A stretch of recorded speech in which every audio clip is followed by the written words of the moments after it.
Times have changed, and the term weather girl cannot be used any longer. It just doesn't work, and it doesn't fit all of the experience and education that almost all of us have at this point.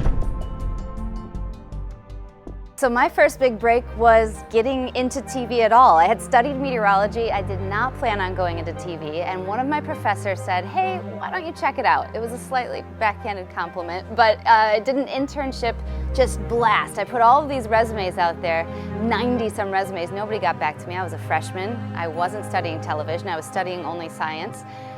Except one, and it was a mistake, I'm pretty sure. A Birmingham, Alabama ABC affiliate wrote me back, called me, and said, hey, y'all know the Birmingham area well?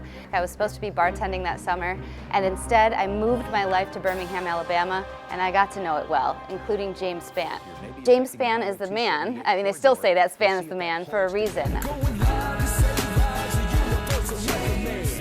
In the weather community, he is so well respected. He's a great human, but he's also a great meteorologist and awesome on TV. So he made me fall in love with television. He's the coolest of cats.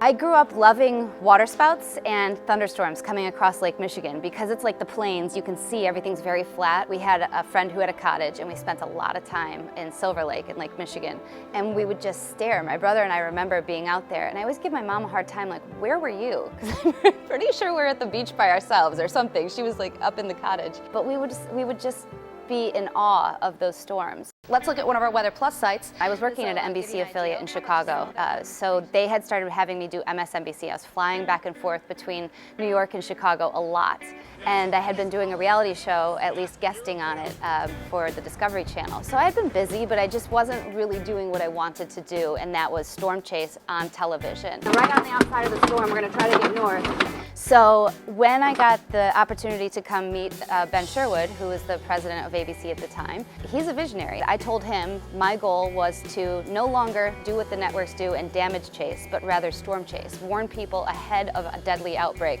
and then be there to chase the storm, and yes, still tell the story after. And I felt like he and I connected a lot on that. There are no surprises in weather, but I'm so surprised that I'm here, yes, sitting on this set, and especially because of the way that I took. I really thought that I was going to be researching in the field, doing maybe PhD work, and then eventually research for a university, storm chasing. And now I'm watching them do that while I'm out there and covering it and doing stories. So I'm still doing what I wanted to do. It's just in a much more public fashion.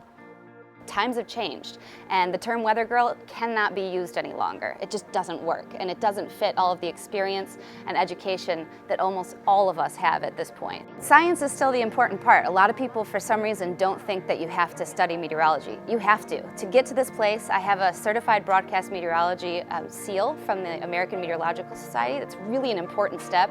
So I'd start with the education. Start with the experiences, go to a school that storm chases, go and take 10 days and go and learn about the atmosphere. You're never going to know the atmosphere from a book like you will when you're out there watching a thunderstorm form.